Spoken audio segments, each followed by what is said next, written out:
Aslında ben gerek bunu sana demeyeydim. Ama ben seni deyesen doğrudan da severim. Özü de deyesen lap ciddi. Ben de sana bir şey demek istedim. Ama hiç kes bilmesin. Ben deli olmuşum senden ötürü. Sensiz bir saat bir dakika bile kalabilmirəm.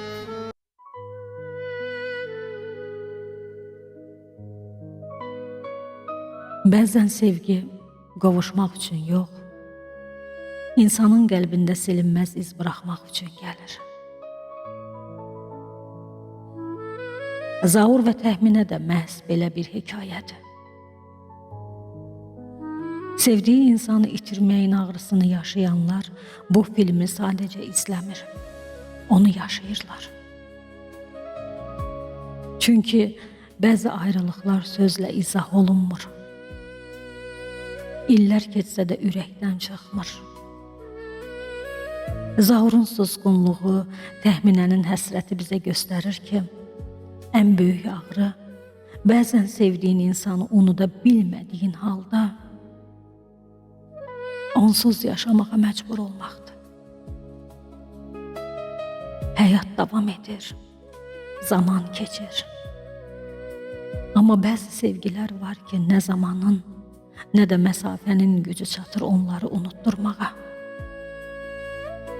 Geriyə isə yarım qalmış xəyallar, deyə bilinməyən sözlər və gecələrin səssizliyində insanın qəlbini sızladan xatirələr qalır. Bəlkə də əsl sevgi elə budur. Bitdiyi yerdə belə insanın içində yaşamağa davam edən hiss. O his ki, insan hər dəfə keçmişə boylananda yenidən canlanır. Hər tanış mahnıda, hər səssiz küçədə, hər xatirədə özünü xatırladır.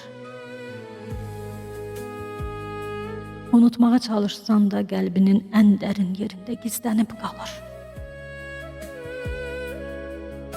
Zaur və təxminə bizə göstərir ki, bəzi insanlar həyatımıza qalmaq üçün deyil, bizi dəyişmək üçün gəlirlər.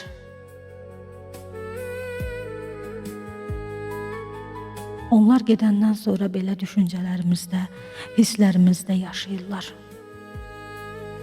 Bəzən insan sevdiyi ilə deyil, onun xatirəsi ilə ömür sürür.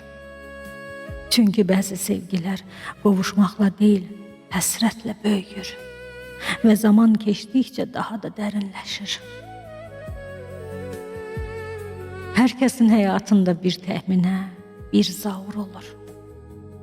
Adları fərqli olsa da buraxdıqları iz eynidir.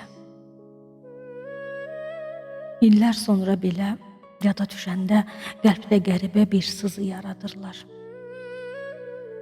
Və insan anlayır ki, bəzi hekayələrin sonu yoxdur. Onlar sadəcə kitabın səhifələrində deyil, insanın ürəyində davam edir. Elə buna görə də Zaur və təxminə sadəcə bir film deyil. Sevginin, həsrətin və unudulmayan xatirələrin aynasıdır.